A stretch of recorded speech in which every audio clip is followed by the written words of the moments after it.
Encephalitis. Introduction. Encephalitis is most often caused by a fungal infection. Select true or false. Correct. Encephalitis is most often caused by a viral infection. However, it can also be caused by bacteria, fungi, and parasites. Most cases of encephalitis are severe. Select true or false. Correct. Severe cases of encephalitis are rare.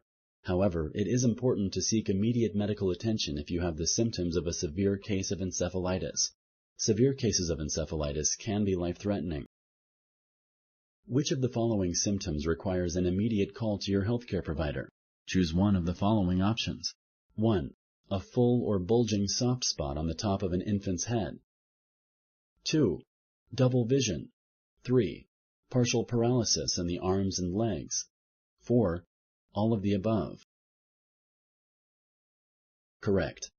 It is important to become familiar with the emergency signs of encephalitis. More severe cases are less common but can be life-threatening. Mary's baby has been crying all day long. When Mary tried rocking her baby to sleep, she noticed the baby's body felt stiff. Should Mary call her baby's healthcare provider to report the symptoms? Select yes or no. Correct. These are symptoms of severe encephalitis. Mary should call her healthcare provider and report the symptoms. In severe cases, encephalitis can be life-threatening. All cases of encephalitis require hospitalization for treatment. Select true or false. Correct. Treatment for encephalitis varies from person to person.